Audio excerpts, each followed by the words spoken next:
Hello friends, स्वागत है आप सभी का टारगेट सिविल सर्विसेज प्लेटफॉर्म पे।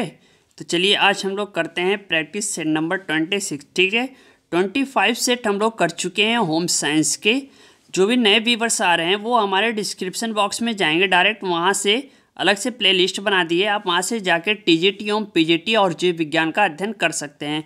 साथ में मेरा सेकेंड चैनल है, ठीक है, यूपी ट्रिपल एससी और पीसीएस के लिए वेरी इंपॉर्टेंट है। तो हम यूपी ट्रिपल एससी की वीडियो इसी चैनल पे अपलोड करते रहेंगे और पीसीएस के लिए हमारे नीचे डिस्क्रिप्शन बॉक्स में नेक्स्ट चैनल है, हमारा दूसरा चैनल है, जिसमें आप यूपी पीसीएस सहायक समीक्षा अधिकारी एवं सचिवालय से रिलेटेड जितनी भी वैकेंसी आएगी आप वहाँ से जाकर भी स्टडी कर सकते हैं। तो चलिए देखते हैं आज का पहला क्वेश्चन। साथ में आप बने रहिए, लास्ट तक वीडियो को वॉच जरूर कर दीजिएगा। ओके, सो फर्स्ट क्वेश्चन है, निम्न में से कौन सा नियोजन का अच्छा तरीका नहीं है। ठीक है, देखिए यहाँ पे नहीं शब्द है, यहीं से हम कंफ्यूज हो जाते हैं।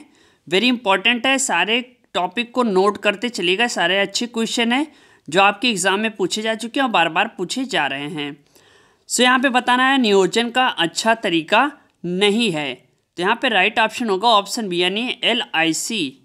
ये क्या है, नियोजन का अच्छा तरीका नहीं। FDR, NSC एवं लॉटरी आदि नियोजन प्रबंध प्रक्रिया का पहला चरण होता है। ठीक है, तो यहाँ तक बात समझ में आ रही है तो कमेंट बॉक्स में यस लिख के हमें कमेंट करना। ओके, चलिए अगला क्वेश्चन देखते हैं। आहार चिकित्सा में किसकी भूमिका अधिक होती है। देखिए यहाँ पे डायरेक्ट बात हो रही है आहार चिकित्सा के बारे में। ठीक है, किसका योगदान यानी किसकी भूमिका सबसे अधिक होती है, ये भी आपका पीजीटी एग्जाम 2013 का क्वेश्चन है। सो यहाँ पे राइट ऑप्शन होगा ऑप्शन बी यानी डाइटिशियन। वेरी इंपॉर्टेंट है, होटलों एवं अस्पतालों में आहार चिकित्सकों को नियुक्त किया जाता है, यानी होटलों में इनकी नियुक्ति ग्राहकों के लिए उपयुक्त खाद्य पदार्थों को लागू करने हेतु की जाती है, यानी अस्पतालों में इनकी नियुक्ति खाद्य पदार्थ से होने वाले बीमारियों का इलाज करने के लिए किया जाता है। ठीक है, तो डाइटिशियन की भूमिका अधिक हो जाती है हमारे आहार चिकित्सा के लिए। वेरी इंपॉर्टेंट है, खाना पीना भूल जाओ लेकिन ये क्वेश्चन मत बोलना। ओके, चलिए अगला क्वेश्चन देखते हैं। निम्न में से कौन से कारक आहार नियोजन को प्रभावित करते हैं। ठीक है, देखिए यहाँ पे आहार नियोजन को प्रभावित करने वाले कारक के बारे में पूछा गया है। ये भी आपका पीजीटी एग्जाम 2013 में आ चुका है, जिसने भी दिया होगा उसको मालूम होगा।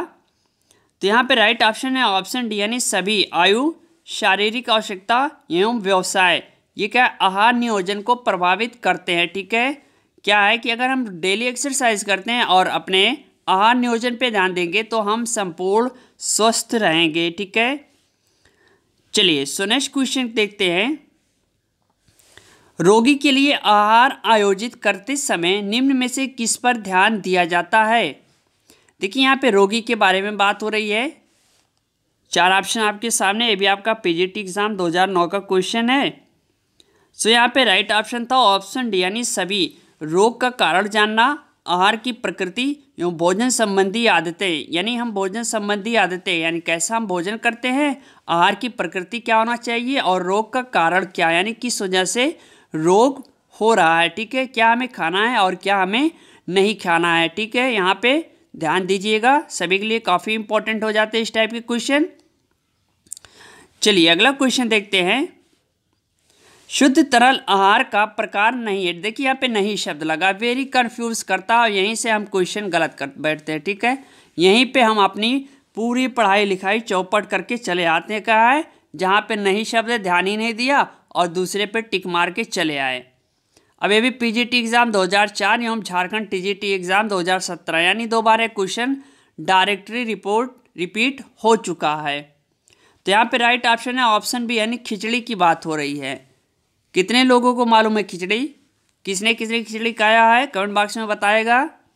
खिचड़ी क्या है, शुद्ध तरल आहार का प्रकार नहीं है क्योंकि यह कई प्रकार के दालों के साथ चावल के संयोजन से उबालकर बनाया जाता है। खिचड़ी जो है खास तौर पर रोगियों के लिए सुपाच्य एवं हल्का भोजन है, समझ रहे ना। जबकि कच्चे नारियल का पानी, ग्लूकोज का पानी और बाल्य का पानी सभी तरल आहार के प्रकार होते हैं। तो यहाँ पे खिचड़ी क्या है, ये प्रकार नहीं है, शुद्ध तरल आहार का प्रकार नहीं है। चलिए नेक्स्ट क्वेश्चन देखते हैं। उच्च प्रोटीन युक्त आहार में प्रतिदिन प्रोटीन देना चाहिए। देखिए यहाँ पे डायरेक्ट बात हो रही है, उच्च प्रोटीन युक्त आहार में प्रतिदिन प्रोटीन देना चाहिए। अब ये भी क्वेश्चन आपका टीजीटी 2004 एवं पीजीटी 2004 और झारखंड एग्जाम टीजीटी 2017, यानी सब मिला के 3 बार एक क्वेश्चन रिपीट हो चुका है। सो यहाँ पे राइट ऑप्शन था ऑप्शन बी, यानी 100 से 125 ग्राम। मानव क्या है, स्वस्थ रहने के लिए विभिन्न प्रकार के कार्बोहाइड्रेट, प्रोटीन, वसा एवं खनिज लवण युक्त भोजन का प्रयोग करता है। इनमें से प्रत्येक की मात्रा शारीरिक अवस्थाओं एवं आवश्यकताओं के अनुसार बदलती है। ध्यान दीजिएगा, अत्यधिक प्रोटीन युक्त भोजन की आवश्यकता सामान्यतः गर्भवती स्त्रियों, शिशुओं एवं किशोरों को होती है, ताकि वे शारीरिक विकास भली भांति कर सकें। समझ रहे हैं यहाँ तक बात? चलिए नेक्स्ट क्वेश्चन की तरफ। आरडीआई इससे प्रभावित होता है। देखिए यहाँ पे डायरेक्ट बात हो रही है आरडीआई के बारे में, ठीक है, जिसे हम कहते हैं संतृप्त आहारीय अंतःग्रहण। हिंदी में काफ़ी टफ लैंग्वेज होती है। टीजीटी 2005 का क्वेश्चन है। सो यहाँ पे राइट ऑप्शन था ऑप्शन सी, पारिवारिक आहार। अब ये पारिवारिक आहार क्या है? पारिवारिक आहार क्या है? प्रभावित करता है सामान्यतः परिवार के सभी सदस्य। यदि धनोपार्जन करते हैं तो पारिवारिक स्थिति ठीक होती है, लेकिन यदि कुछ ही लोग यदि धन की व्यवस्था करते हैं तो परिवार में समस्याएं होती हैं और इससे परिवार के पोषण पर प्रभाव पड़ता है। यानी एक कमाने वाला और 10 खाने वाला, तो क्या पोषण पे इफेक्ट पड़ेगा, लोग कमज़ोर होंगे। ठीक, तो अपनी लाइफ स्टाइल चेंज करिए और जुट जाइए अपने धन की प्राप्ति के लिए। क्वालिफाई कीजिए टीजीटी एवं पीजीटी और सिलेक्शन पाइए। मेरी तरफ से आप लोगों का बहुत बहुत शुक्रिया। चलिए नेक्स्ट क्वेश्चन देखते हैं। एक संतुलित आहार में ऊर्जा अधिकांशता प्राप्त होती है। यहाँ पे बात हो रही है अगर संतुलित आहार में ऊर्जा, डायरेक्ट एनर्जी की बात हो रही है, ठीक है, समझ रहे हैं ना? तो एनर्जी की बात हो रही है। जो 4 ऑप्शन है इसमें से आपको एक सही ऑप्शन बताना होगा। अब ये भी टीजीटी 2005 का क्वेश्चन है। सो यहाँ पे राइट ऑप्शन था ऑप्शन सी, यानी अनाजों और बाजरों से। देखिए एक संतुलित आहार में ऊर्जा अधिकांशता प्राप्त होती है। समझ गए ना? फलों से डायरेक्ट नहीं होगी, शरीर बनाने वाले खाद से नहीं होगी, तेल वसा से नहीं होगी, कोलेस्ट्रॉल बढ़ जाएगा। ठीक है, अनाजों और बाजरों से। ठीक है, जो अनाज है और बाजरा, इससे क्या है अधिकांश ऊर्जा हमें प्राप्त होती है हमारी बॉडी को, और जो कि हमें फिट रखती है। चलिए नेक्स्ट क्वेश्चन की तरफ देखते हैं। आहार नियोजन महत्वपूर्ण है। यहाँ पे बात हो रही है आहार नियोजन महत्वपूर्ण है। क्यों महत्वपूर्ण है? ठीक है, किस लिए हमारे ज़िंदगी में आहार नियोजन महत्वपूर्ण है? वेरी इंपॉर्टेंट क्वेश्चन है। समझ रहे हैं? टीजीटी 2013 में ये क्वेश्चन आ चुका है। तो यहाँ पे राइट ऑप्शन है ऑप्शन ए, यानी आहार की पोषणात्मकता के लिए। समझ रहे हैं? आहार नियोजन महत्वपूर्ण है। आहार में पोषक तत्व तथा भोजन में उपस्थित अवयव हैं जो जीवधारियों को जीवित रहने के लिए आवश्यक हैं। यानी भोजन में संतुलित मात्रा में प्रोटीन, कार्बोहाइड्रेट, वसा, विटामिन, खनिज लवण, जल आदि उपस्थित होना चाहिए। तो हम शारीरिक रूप से फिट रहेंगे और फिजिकली वर्क करेंगे। अगर एक्सरसाइज करेंगे तो हम मानसिक रूप से फिट रहेंगे। यानी हमें दोनों चाहिए। अगर आप स्टडी कर रहे हैं तो आपको फिजिकल वर्क करना होगा, एक्सरसाइज भी, और मेंटली वर्क भी करना होगा, और अपने आहार नियोजन पे कंप्लीट ध्यान देना पड़ेगा। ठीक, चलिए अगला क्वेश्चन देखते हैं। सब्सिडाइज प्रोसेसिंग इन खान पान प्रबंधों में की जाती है। अब देखिए 2011 में इस टाइप के क्वेश्चन पूछ लिया, सो यहाँ पे कंफ्यूजिंग हो गए बच्चे और गलत करके चले आए। अब यहाँ पे है ऑप्शन बी, यानी एयर कैटरिंग। समझ रहे हैं ना? एयर कैटरिंग खान पान प्रबंधों में की जाती है। ध्यान दीजिएगा। चलिए अगला क्वेश्चन है। आईडीडीएम के मरीज के आहार में कार्बोज को पूरी तरह से ना रोकना चाहिए, यानी नहीं रोकना चाहिए। अब भैया क्यों नहीं रोकना चाहिए? टीजीटी 2011 का क्वेश्चन है।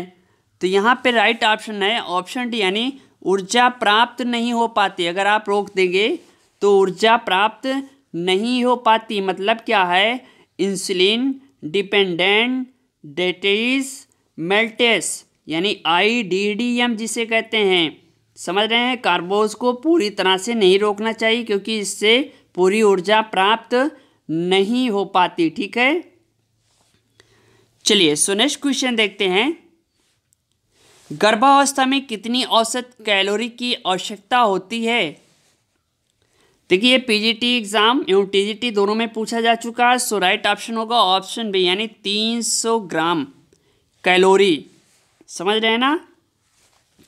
यहाँ पे बात हो रही है गर्भावस्था में कैलोरी की मांग बढ़ जाती है। गर्भावस्था में गर्भिणी की वजन एवं शरीर के आकार में वृद्धि होती है। ICMR के भोज्य विशेषज्ञों ने गर्भावस्था में 300 के अतिरिक्त ऊर्जा की आवश्यकता बताई है। समझ रहे हैं, यानी कैलोरी ज़्यादा यूज होना चाहिए। सो नेक्स्ट क्वेश्चन देखते हैं फ्रेंड। मेयोनीज बनाने के लिए इमल्सिफायर का इस्तेमाल किया जाता है। इमल्सिफायर नाम सुना होगा, मेयोनीज का नाम सुना होगा आप लोगों ने। कितने लोगों ने नहीं सुना है कमेंट बॉक्स में हमें लिखकर बताइएगा ज़रूर। ओके, यहाँ पे डायरेक्ट बात हो रही है मेयोनीज के बारे में। आपके DSSB TGT 2014 का क्वेश्चन है। सो यहाँ पे राइट ऑप्शन था ऑप्शन डी, यानी लेसिथिन। मेयोनीज बनाने के लिए किया इमल्सिफायर लेसिथिन का इस्तेमाल किया जाता है, यानी यहाँ पे हम लेसिथिन यूज़ करते हैं इमल्सिफायर के लिए। ठीक, तो यहाँ तक तो सबको बात समझ में आ गई होगी। चलिए अगला क्वेश्चन देखते हैं। इनमें से कौन सा अधिक ग्लिसेमिक सूचकांक का आहार है? समझ रहे हैं, तो यहाँ पे राइट ऑप्शन है यानी कॉर्नफ्लेक्स की बात हो रही है, यानी वेरी इंपॉर्टेंट है कॉर्नफ्लेक्स। देखिए आप नोट करते चलिएगा, नहीं तो आप क्या है कंफ्यूज हो जाएंगे, ठीक है। वीडियो को 2 से 3 बार आप वॉच करिएगा ताकि कंप्लीटली आपके माइंड में बैठ जाए, और जैसे ही क्वेश्चन आए फट से आपका माइंड क्लिक करे और वहाँ से आप सिलेक्शन पा सकें। ओके, चलिए अगला क्वेश्चन देखते हैं। इनमें से कौन सा उत्तम योजना का गुण नहीं है? देखिए यहाँ पे नहीं शब्द आया ना, डायरेक्ट नहीं की बात हो रही है। सबसे ज़्यादा कंफ्यूज पैदा करता है आपका TGT 2014 का क्वेश्चन है। सो यहाँ पे राइट ऑप्शन है ऑप्शन बी, यानी कालांतर में बदलना नहीं चाहिए। समझ रहे ना, प्रारंभ में अस्थायी रहना और कालांतर में बदलना नहीं चाहिए। क्या है? उत्तम योजना का गुण नहीं है। अब थोड़ा सा हम इस पे ध्यान दें। प्रबंध प्रक्रिया का प्रथम चरण योजना बनाना, आयोजन या नियोजन है। ये सभी चरणों में सर्वाधिक महत्वपूर्ण है। योजना का शाब्दिक अर्थ होता है किसी वांछित उद्देश्यों की प्राप्ति के लिए पहले से ही कार्यक्रम की रूपरेखा तैयार करना। यहाँ तक बात समझ में आ गई सबको? बताइएगा वीडियो कैसे लगी कमेंट बॉक्स में हमें लिख के। मिलते हैं हम नेक्स्ट वीडियो के साथ। उम्मीद करते हैं आप लोगों का सिलेक्शन जल्दी हो। मेरी तरफ से धन्यवाद।